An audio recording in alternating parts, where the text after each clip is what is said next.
Peter, a college student with a quiet demeanor, had always carried a burden, a heavy silence that hung around him like a shroud. His previous relationship had left scars, emotional wounds that hadn't quite healed. His ex had broken him, shattered his trust, leaving him to pick up the pieces alone. The betrayal had cut deep, and the whispers that followed him through the halls of the university were sharp as knives.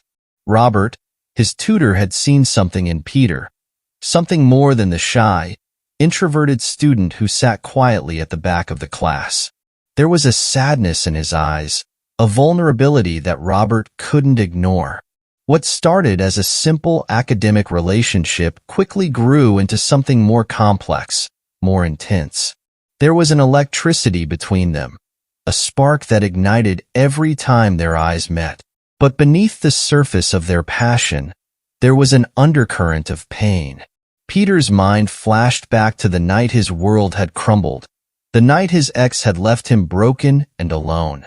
He remembered the way his family had turned against him, how his friends had abandoned him, how he had been left to face the darkness on his own. The memory threatened to overwhelm him, to pull him under, but Robert's touch anchored him, brought him back to the present. Robert could feel the tension in Peter's body, the way he was holding back, the way his breaths came in sharp, uneven gasps. He pulled back slightly, just enough to look into Peter's eyes, his thumb gently stroking his cheek. "You're safe with me," he whispered, his voice steady, reassuring. "I won't hurt you." Peter's eyes filled with tears, but he blinked them away, not wanting to show his weakness. He swallowed hard, nodding slightly as he leaned into Robert's touch, allowing himself to be vulnerable, to let go of the pain that had been suffocating him for so long. The night was a blur of passion and tenderness, of whispered confessions and shared secrets. As the first light of dawn began to filter through the windows, they lay tangled together in the sheets, their bodies exhausted but their hearts full. Peter rested his head on Robert's chest, listening to the steady beat of his heart, feeling a sense of peace that he hadn't felt in years. But their peace was short-lived. The world outside their sanctuary was still cruel, still unkind to those who dared to love differently. Peter's ex had not only broken his heart, but had also exposed their relationship to the world in a twisted act of revenge. The whispers that had once followed Peter through the halls turned into outright hostility. His family, conservative and unyielding, disowned him, and his friends, whom he had thought of as true friends, turned their backs on him. Robert stood by him through it all, his love unwavering even as the world seemed to crumble around them. They fought together, side by side, against the prejudice and the hatred, against the people who wanted to tear them apart. But the fight took its toll on both of them, the constant battle draining their energy, their hope. It was Peter who suggested the move, who proposed that they leave the city that had become a prison and start fresh somewhere new. Robert hesitated at first, torn between his life here and the chance at a new beginning.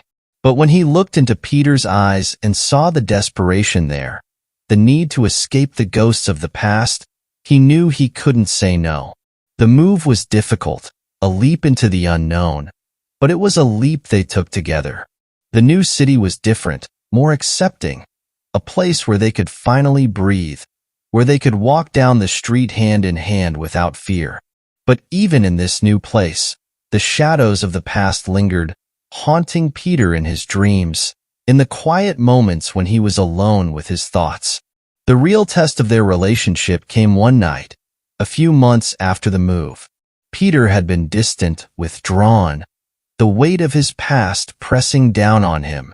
Robert could see the pain in his eyes, the way he was struggling to keep it together. They had a fight, their first real argument since the move, and it was fierce, filled with all the pent-up frustration and anger that had been building for months. "You don't understand," Peter shouted, his voice breaking, tears streaming down his face. "You don't know what it's like to be so fucking alone, to have everyone turn against you."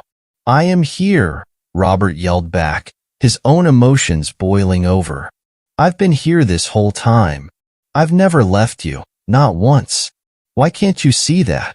The room fell silent, the air heavy with the weight of their words. Peter collapsed onto the couch, burying his face in his hands as sobs racked his body. Robert stood frozen for a moment, his own heart breaking at the sight of the man he loved falling apart. Slowly, he walked over to Peter, sitting down beside him, his hand hesitantly reaching out to touch his shoulder. Peter flinched at the contact, but he didn't pull away. "I'm sorry," Robert whispered, his voice hoarse. "I'm so sorry, Peter. I didn't mean to yell. I hate seeing you like this. I hate that you're in so much pain." Peter lifted his head, his eyes red and swollen from crying. He looked at Robert, really looked at him, and in that moment, something shifted. The anger, the fear, the pain. It all melted away, leaving behind only the love that had brought them together in the first place. "I don't want to lose you," Peter said. "You're all I have left, Robert. I can't lose you too." Robert pulled him into a tight embrace, holding him close as if he could protect him from the world, from the past, from everything that had hurt him. "You're not going to lose me," he promised, his voice firm, steady. "I'm not going anywhere, Peter. We're in this together, no matter what." As they held each other, the first light of a new day began to filter through the windows, casting a soft glow over their intertwined bodies. It was a new beginning, a chance to heal, to rebuild, to move forward together. And as they faced the future, they knew it wouldn't be easy. There would be more challenges, more battles to fight, but they would face them together, side by side.